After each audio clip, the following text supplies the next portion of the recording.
दोस्तों भारत देश एक ऐसा देश है जहाँ जो मिडिल क्लास फैमिली है, अक्सर जब उनकी सैलरी क्रेडिट होती है तो उनका टेंशन शुरू होता है जैसे कि बच्चों की फीस देनी है, रेंट देना है, राशन है, तमाम किस्म की चीज़ है और जो सेविंग नाम की चीज़ है ना बचत, वो आखिरी में आती है। और जो वो आखिरी के कुछ बचे हुए पैसे होते हैं वो भी किसी और काम में खर्च हो जाते हैं और जो मिडिल क्लास की फैमिली का जो सपना होता है सेविंग का, बचत का, वो सिर्फ सपना रह के जाता है। दूसरे पहलू की बात करूँ जो आज के भारत के यंगस्टर हैं जो कि शुरुआती दौर पे कहीं बाहर जाके नौकरियां करते हैं 20-25-30 हज़ार कमाते हैं। शुरुआत में जब सैलरी क्रेडिट होती है तो गलती मिस्टेक अगर कहीं इसको तो ब्रांड के कपड़े लेना, स्विगी जोमेटो करना और अंत में आके जब लगभग आखिरी महीना चल रहा होता है, आखिरी के कुछ दिन चल रहे होते हैं, तो उनको उधार मांगना पड़ता है अपनी फैमिली से, अपने दोस्तों से। और यहीं पे से शुरुआत होती है फाइनेंशियल लिटरेसी की और कैसे सेविंग किया जाए, कहाँ सेविंग किया जाए, कितना सेविंग किया जाए और इस पर अगर बातचीत कोई एक्सपर्ट करे तभी सही लगेगा। हेलो, हाय, नमस्कार, पहलाग प्रणाम दगड़ियों, मेरा नाम है आरजे अरुण और आप देख रहे हैं रेडियो एपिक्स तराना का एक स्पेशल खास पॉडकास्ट जिसका नाम है हेलो हर्षिल। और आज हमारा जो सफर है वो पहुंचा है फाइनेंशियल लिटरेसी की तरफ और उसी में हमारे साथ जुड़े हैं financial expert doctor Sunil Madan जो कि एनआईएसएम से एसोसिएटेड है, खूब सारी पढ़ाई की है और बहुत सही सटीक इंसान है हम सबको फाइनेंशियल लिटरेसी के बारे में बताने के लिए। अगर अभी तक आपने हमारी तरह नोट पेन नहीं लिया है तो ले लीजिए, बहुत इंपॉर्टेंट टॉपिक और बहुत इंपॉर्टेंट बातें होने वाली है। लेकिन सबसे पहले हम लोग स्वागत करते हैं, बहुत बहुत स्वागत है सर आपका। Thank you so much sir, तो देहरादून से लेके हर्षिल का सफर और फिर यहाँ कम्युनिटी को एड्रेस करना, आर्मी जवान को एड्रेस करना, उसके बारे में सबसे पहले मैं जानूंगा थोड़ा। मैं ये कहना चाहूंगा कि जब मुझे काफी लोग देखते हैं तो पहले उनका इंप्रेशन होता है कि मैं आर्मी ऑफिसर हूँ। ट्रू। और आज यहाँ मैं डिफेंस एक पर्सनल के साथ यहाँ पर मैं आया हूँ वर्कशॉप करने के लिए और मुझे बहुत ही अच्छा लग रहा है। और मेरी जो जर्नी है ये बहुत अच्छी रही है, देहरादून से काफी लंबी जर्नी रही है एक्चुअली, लेकिन यहाँ पर पहुंच के बहुत ही अच्छा लगा और आप सबसे मिलके मैं बहुत ही अच्छा लगा यहाँ। Thank you so much sir. तो सर, एनआईएसएम से जानने से पहले मैं बताऊंगा कि हम लोग फाइनेंशियल लिटरेसी के ऊपर बात कर रहे हैं, तो मैं जानना चाहूंगा कि आप अपने थोड़ा बैकग्राउंड के बारे में बताइए और हमारे दर्शकों को भी। मैंने कॉर्पोरेट में काम किया है कुछ 20 साल और मैंने मैनेजमेंट की मेरी क्वालिफिकेशन है masters in marketing management from Jamnalal Bajaj institute of management studies and I had the opportunity to work in India, outside India, and I came back to my hometown Dehradun for some family circumstances, and I got into academics. तो पिछले 15 साल से मैं academics में हूँ और मैं NISM SEBI के साथ एसोसिएटेड हूँ, Securities and Exchange Board of India, as a securities market trainer, certified and empaneled by SEBI and NISM National Institute of Securities Market. And I conduct financial education programs for different target groups. So this podcast is one such example of this program. True. आपने NISM का नाम लिया और आपसे associated है और उसी से रिलेटेड कल आपने जवान्स को वर्कशॉप भी दी थी, तो हम सब लोग जानना चाहेंगे व्हाट इज एनआईएसएम और ये किससे एसोसिएट है और ये क्यों क्रिएट किया गया। National institute of securities market, commonly known as NISM, is a premier educational institution that promotes financial education and training professionals and certifying professionals for the securities market.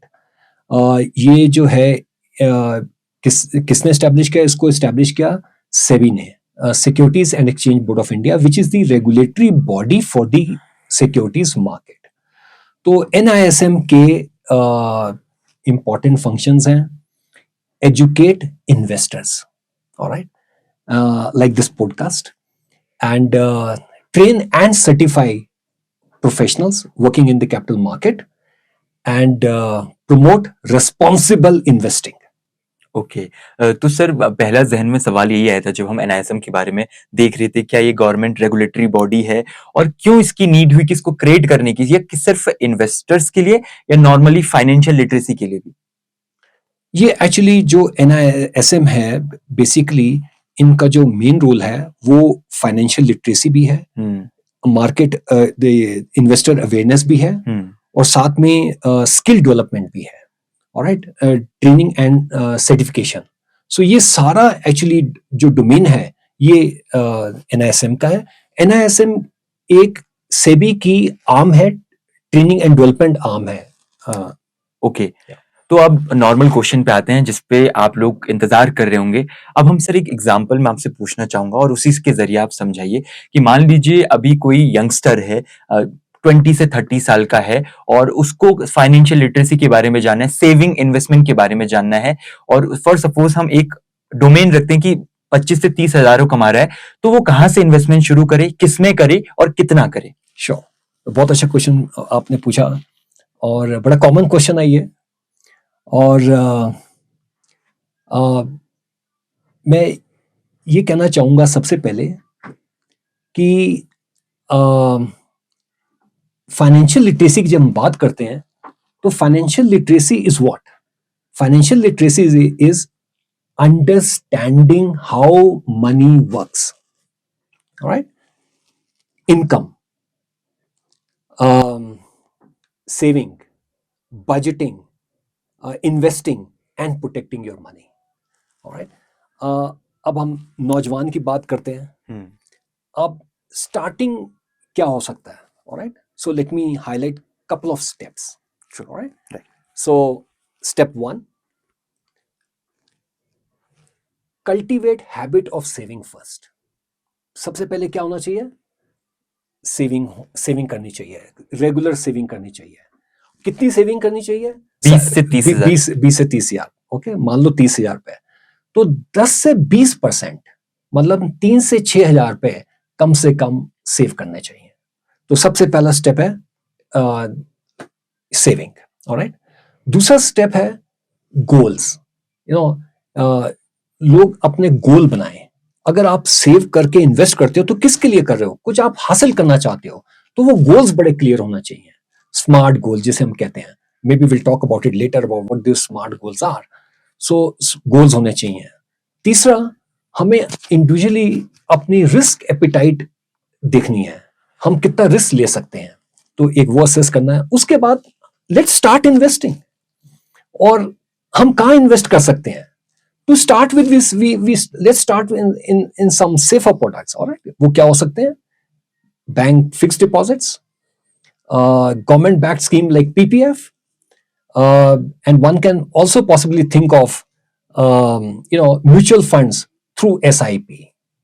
And as you gain experience, more knowledge, then one can possibly look at many other products of these in the securities market. Okay, all right. Interesting sir, बहुत मजा, मतलब अंदर से आ रहा है कि बहुत सारे सवाल हैं. तो शुरुआत करते हैं. यंगस्टर को पता नहीं होता और काफी ऐसी महिलाएं हैं जो सीखना चाहती हैं, उनको भी नहीं पता होता व्हाट इज SIP. तो हम SIP से शुरुआत करते हैं. Sure. SIP systematic investment plan.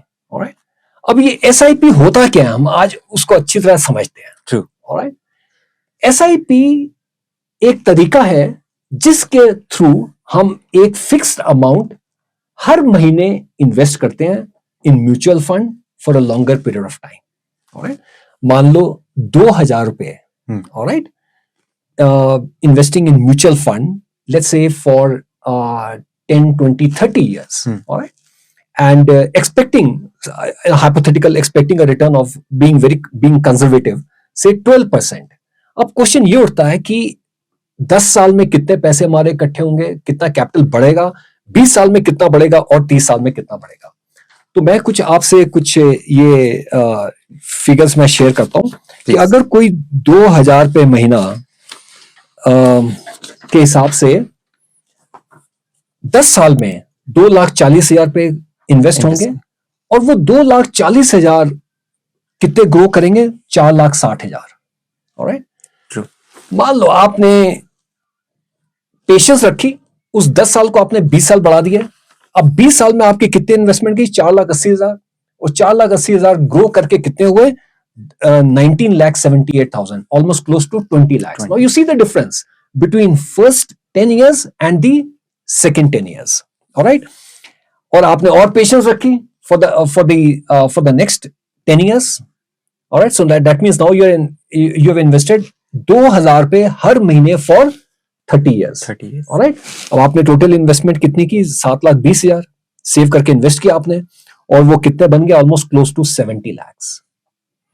This is the strength of SIP. Fixed small amounts invested wisely over 10, 20, 30 years can grow your money significantly through compounding. Very true. All right.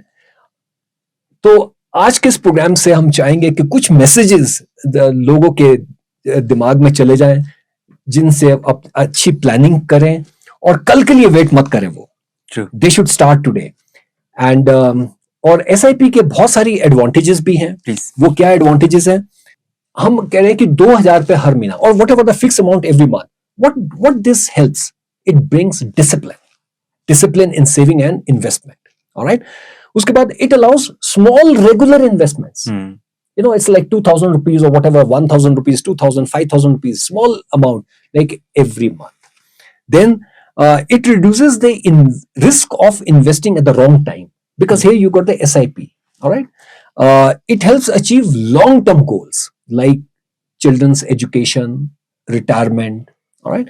So that is why SIP is widely recommended for long-term wealth creation. Very true. And you know, I talked about the compounding. Compounding को कहते हैं eighth wonder of the world. All right. Now, who has described compounding as the eighth wonder of the world? It is Albert Einstein. और Albert Einstein ने कहा कि जो समझता है वो कमाता है, जो नहीं समझता वो नहीं कमाता, वो देता है. ऑलराइट. तो हम सबको समझना है और मुझे लगता है कि हम सब कमाना चाहते हैं. तो सर, जैसे कि आप भी पिता हैं और बहुत सारे यहाँ पे जो है यंगस्टर्स में मेनली मैं फोकस करना चाहता हूँ इस पॉडकास्ट में, क्योंकि आज के समय पे सबसे पहले जो अब मैं आपको, अगर आपके समय पे आपने अगर जमीन खरीदी होगी या घर खरीदा होगा, उस टाइम के पैसे और आज के पैसे में धरती आसमान का फर्क है. अगर वो पहले 5x होगा तो आज वो बढ़ के 10 to 15x हो गया होगा.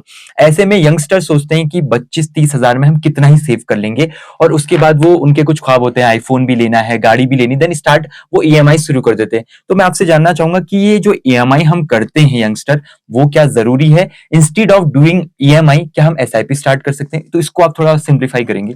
श्योर. देखो, जब हम SIP की बात करते हैं तो basically that is for a long term. When we say SIP in mutual fund, equity mutual fund, तो ये क्या है? ये लॉन्ग टर्म है. Any financial goal which is of 5 years and above. अगर कोई हासिल कुछ करना चाहता है अगले 1-2 साल में, शॉर्ट टर्म में, तो बेस्ट ये होगा कि उसके लिए या तो EMI आप लगा लो. ठीक है. EMI का एडवांटेज क्या है? It becomes very affordable. Okay. Alright. But so that is something for a short term, but best thing for the long term is SIP for your investment, for you to grow your capital. Alright. आपने SIP की बात करी. अब मैं एक step जाना चाहता हूँ और कि जो इन्वेस्टर है वो कॉमनली स्टार्टिंग में, जैसे कि उनको नॉलेज नहीं है, वो कॉमन मिस्टेक्स क्या करते हैं इन्वेस्टर्स? हाँ, बहुत अच्छा क्वेश्चन पूछा आपने. एक कॉमन मिस्टेक है chasing high profit. Very true. Chasing high profit. लोग इन्वेस्ट करते हैं किसी के कहने से कि भाई आप इस शेयर में पैसा लगाओ या आपका पैसा डबल हो जाएगा, लेकिन लोगों के पास नॉलेज नहीं है. लेकिन ऐसा करने से मतलब ये कॉमन मिस्टेक है, तो ऐसा नहीं करना चाहिए. ठीक है. एक वो हो गया. दूसरा, putting all your investment, all your saving in one particular product और स्कीम. ऑलराइट. मतलब आपने किसी शेयर में पूरा पैसा लगा दिया, so that is another mistake. Then follow the social media rumours, alright, और tips. So that is another mistake. All right. So ये सब हमें avoid करने हैं. Common mistake है. People do not understand their own risk. उनको अपना risk assess करना है, और जिस product में आप invest कर रहे हो उसका risk भी assess करना है. Okay. ठीक है. And one very good rule: never invest in a product that you do not understand. Okay. A wise investor will divide his money amongst various investments to reduce the risk. Okay, alright sir. So मैं next question यही पूछना चाहूँगा sir, बहुत सारे जो हैं needs और wants की भी, जब मैं एनआईएसएम की पीपीटी पढ़ रहा था, फाइनेंशियल लिटरेसी को पढ़ रहा था जो आपने मुझे भेजी थी, उसमें नीड और वांट को बहुत अच्छे से डिफाइन किया था। तो उसके बारे में आप हमारे व्यूअर्स को थोड़ा Sure. बताएँगे? Need is something which is essential for living. All right. वो क्या हो सकता है? Housing, housing, food, clothing, children's education, medicines. This is what? Need. Necessity. And what is want? Desirable but not essential. Okay, Desirable but not essential, essential. Like buying expensive phone, buying expensive bike. A person buying a basic bike for commuting is maybe a need. Need, But buying an expensive bike may be a want. Okay, need और want को अच्छी तरह समझने के लिए हम क्या करते हैं? बजटिंग करते हैं. And if we control our wants we save more money. Very true. Sir मैं स्मार्ट फाइनेंशियल गोल्स पे भी पहुंचूंगा, लेकिन कल आप वर्कशॉप में जब हम थे तो आपने रूल ऑफ 72 बताया था, निफ्टी 50 बताया था, तो अभी हम लॉजिक और टेक्निकल्स पे जाते हैं जिनको और फाइनेंशियल के बारे में समझना है। Yeah. So we all are Indians and we got Indian brain and we think like an Indian and we are proud to be an Indian, isn't it? तो एक कोई कहता भाई आप ये इन्वेस्टमेंट करो और ऐसी कोई इन्वेस्टमेंट बताओ जिससे हमारा पैसा डबल हो जाए, तो हमारा दिमाग ज्यादातर कहां पर घूमता है? डबलिंग में. ऑलराइट, तो उसके लिए एक रूल हम अप्लाई करते हैं. वो क्या रूल है? ये रूल ऑफ 72. तो 72 को भाग करते हैं हम रेट ऑफ रिटर्न से. ऑलराइट, और जो फिगर आएगी, so that is the number of years that would take for money to double. So it's an approximate. Alright, हम एग्जांपल लेके चलते हैं. सपोज मान लो अगर आपको 8% का रिटर्न मिल रहा है, तो 72 को हम 8 से डिवाइड करते हैं तो it becomes 9. So that means if we are getting a return of 8%, that means it will take us 9 years for the money to double. आज की तारीख में तो आपको पता है कि कितना आपका बैंक आपसे एफडी में इंटरेस्ट मिल रहा है, 6.5% के हिसाब से. तो अभी आप 72 को 6.5 से डिवाइड कर लो, 6.5 से, तो आप खुद ही आप बताओ कि कितने साल में पैसा डबल होगा. तो इसलिए हम जानना चाहते हैं, कभी भी ये बड़ा इंपॉर्टेंट है एक्चुअली हमारे ऑडियंस के लिए, कि जब भी आप पैसा इन्वेस्ट करते हो तो आप ये देखो रेट ऑफ रिटर्न कितना है और 72 से डिवाइड करके देखो कि आपके कितने टाइम में पैसा डबल होगा. और कई ऐसे फ्रॉड स्कीम्स हैं जो आपको कहेंगे कि हम आपका पैसा 2-3 साल में डबल करके देंगे. तो मतलब आप पहले तो रूल ऑफ 72 अप्लाई करके देखो, और अब आपको पता चल गया कि एफडी में कितना पैसा, कितने टाइम में पैसा डबल होता है. अगर आप म्यूचुअल फंड में लगाते हो और 12% का रिटर्न लेते हो, तो 72 को 12 से डिवाइड करो तो कितना आता है? 6%. 6. तो दैट मीन्स 6 साल में पैसे डबल हो सकते हैं. लेकिन ऑन लॉन्ग टर्म अगर हम म्यूचुअल फंड की बात करें, सो that is a long term. So anything that which is 5 years and above. Okay, and what about that Nifty 50 वाला जो वी कैन यूज? और या श्योर, लाइक जो लोग हैं जो मार्केट में एंटर करना चाहते हैं, कैपिटल मार्केट में, सिक्योरिटीज मार्केट में इन्वेस्ट करना चाहते हैं, लेकिन उनको कुछ मार्केट के बारे में पता नहीं है. अब ये है कि वो कैसे एंटर कर सकते हैं. ऑलराइट, तो मार्केट में एक इंडेक्स है जिसे हम कहते हैं निफ्टी 50. ऑलराइट, जो निफ्टी 50 है ये किससे बना हुआ है? ये इंडिया की जो टॉप 50 कंपनीज हैं उससे बना हुआ है इंडेक्स. हम कहते हैं आज मार्केट ऊपर गई, आज मार्केट नीचे गई, तो ये इंडेक्स से हमें पता चलता है. तो अगर आपको कुछ नहीं पता मार्केट के बारे में, आप सीधा इंडेक्स में आप जाके आप इन्वेस्ट कर सकते हैं. ऑलराइट, और जो पिछले 10 साल का आप रिटर्न देखो तो अंदाजा 12% का रिटर्न इंडेक्स ने दिया है. तो it's very safe investment, relatively safe investment in Nifty 50 index fund. तो एक म्यूचुअल फंड है, और इसके अलावा और भी कई म्यूचुअल फंड है जिन्होंने और भी कुछ ज्यादा रिटर्न दिया होगा, जिसमें रिस्क भी थोड़ा सा ज्यादा है. Okay, now we will talk about how do I set a smart financial goal, चाहे वो मीडियम हो, लॉन्ग हो, शॉर्ट हो, with an example. Sure, very nice. भाई सबसे पहले तो मैं ये कहना चाहूंगा कि जितना हमारा गोल क्लियर होगा उतने ही हम अपने गोल को अकम्प्लिश कर पाएंगे. अब क्वेश्चन ये आता है कि हम ये गोल कैसे बनाएं. ठीक है, तो smart, S means specific, M means measurable, A means achievable, R means realistic and T is time bound. Alright, example के रूप में हम इसे बताते हैं. ठीक है, अगर मैं आपसे शेयर करूं कभी मेरा एक गोल है, मुझे गाड़ी खरीदनी है, ऑलराइट, अभी ये गोल है, लेकिन इस गोल को हम और इसको अच्छा कैसे बना सकते हैं, इसको स्मार्ट कैसे बना सकते हैं, ऑलराइट। अब गाड़ी जो है वो 5 लाख से शुरू होकर कोई पता करोड़ों तक जाती है। अब तो मैं स्पेसिफिक नहीं हूं। अगर मैं ये कहूं कि मुझे होंडा अमेज खरीदनी है, now I am very specific what I want to buy, alright. By the way I am just taking as an example of Honda Amaze, alright. तो उसकी कितनी कीमत होगी लगभग, अंदाजा 8 लाख रुपए, ठीक है। अब मुझे पता चल गया S specific what I want to buy, alright. M is measurable, क्योंकि ये 8 लाख की गाड़ी है लगभग, ऑलराइट। अब जितनी मेरी अर्निंग्स हैं तो मैं इसमें अफोर्ड कर सकता हूं। और अभी लेकिन मेरा गोल जो है अभी भी स्मार्ट नहीं हुआ, पहले से बेटर हो गया लेकिन अभी भी स्मार्ट नहीं हुआ। तो आपको क्या लगता है किस चीज की और कमी है मेरे गोल में? इसमें एक चीज की कमी है। अगर मैं ये कहूं कि मुझे एक होंडा मेज खरीदनी है 4 साल में, अब मेरा गोल स्मार्ट हो गया, ऑलराइट। तो अब मुझे 4 साल में कितने पैसे चाहिए? 8 लाख रुपए। हर महीने मुझे कितना सेव करना है? 2 लाख रुपए। हर महीने मुझे कितना सेव करना है? लगभग 15,000 रुपए, ऑलराइट। तो अगर मैं 15,000 रुपए सेव करूं 4 साल तक तो मैं आराम से होंडा मेज खरीद सकता हूं। तो ये कैसे हुआ? क्योंकि मेरा गोल जो है वो स्मार्ट बन गया। वो कैसे स्मार्ट हुआ? Specific what I want to buy, M is measurable, alright, A is achievable with whatever the earnings, R is realistic. I'm not saying I'm going to buy some expensive, luxurious Audi or some other cars, And here, T is time bound. So this is one important thing that everyone should make smart goals.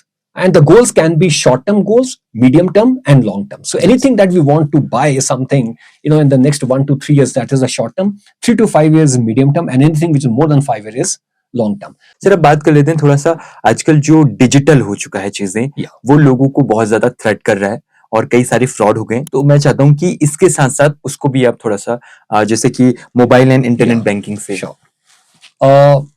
Digital banking has made banking very convenient, but we need to be very careful, alright. सबसे पहले हम ये ध्यान में रखें कि जो हमारा जो पिन है, पासवर्ड है, ऑलराइट, ओटीपी है, ये हम किसी के साथ नहीं शेयर करें, ऑलराइट। ट्रू।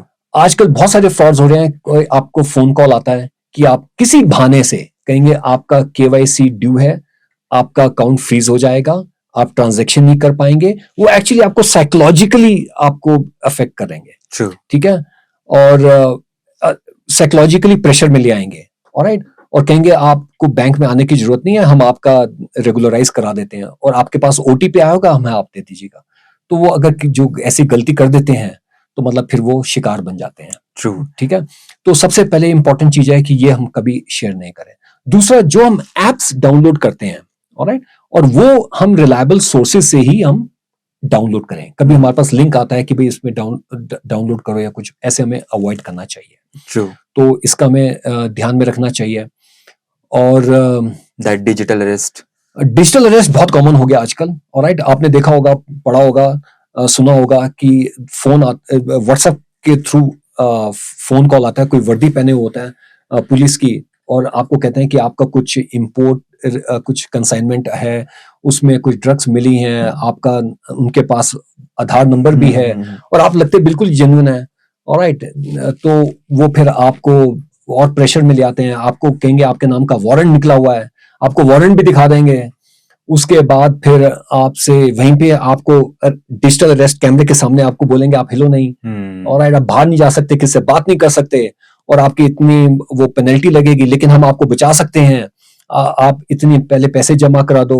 उसके बाद वो आपसे ऐसे धीरे धीरे धीरे करके आपको साइकोलॉजिकली प्रेशर से आपसे पैसे साइफन आउट कर लेते हैं, और बाद में लोग रियलाइज करते हैं कि ये तो फ्रॉड था।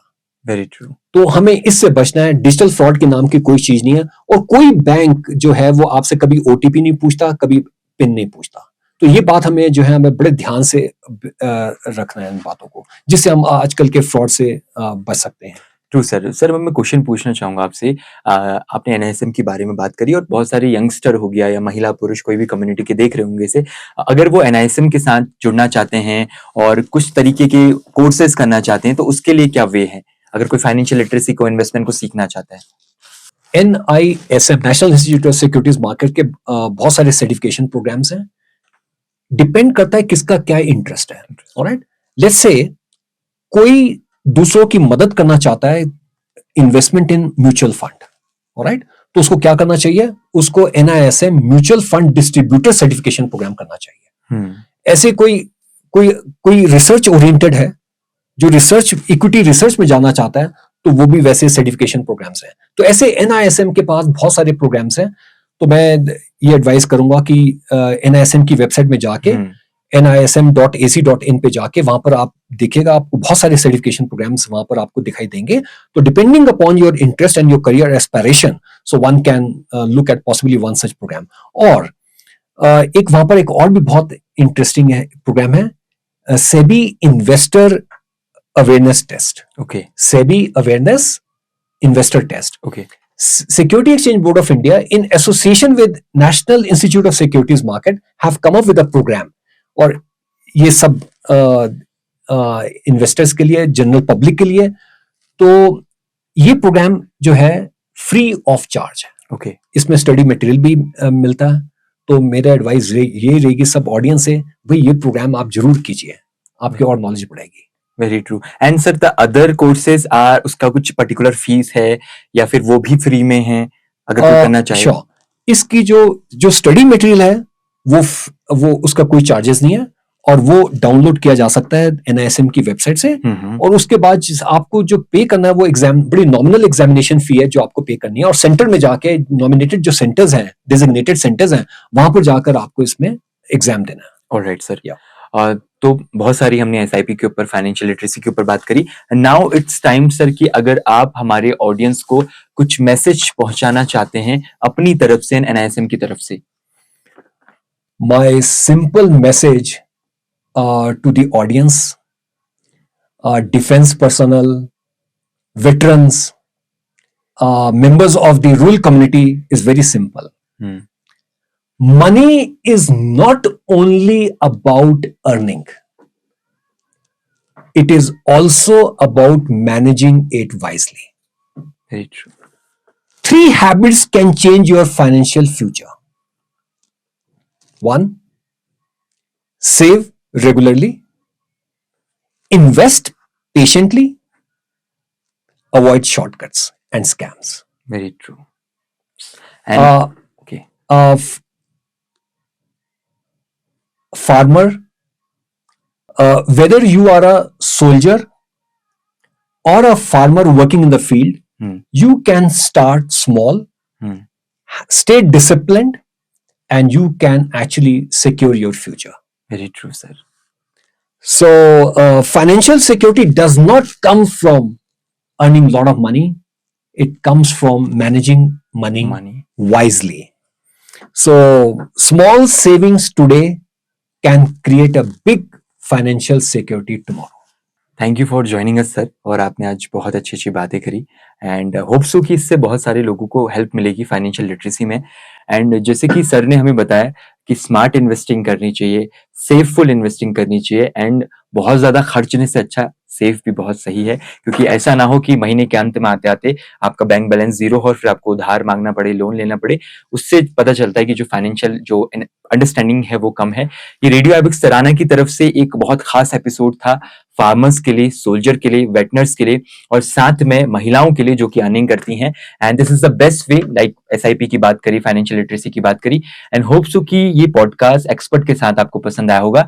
इसी तरह के पॉडकास्ट को सुनने के लिए आपने अभी तक अगर हमारे चैनल को सब्सक्राइब नहीं किया है तो आप कर लीजिए, क्योंकि 25% ऐसे लोग हैं जो हमारे चैनल को, कंटेंट को कंज्यूम करते हैं मगर जो है सब्सक्राइब नहीं करते. तो do subscribe and like our channel as well as. मिलते हैं अगले पॉडकास्ट में. जय देवभूमि, जय उत्तराखंड.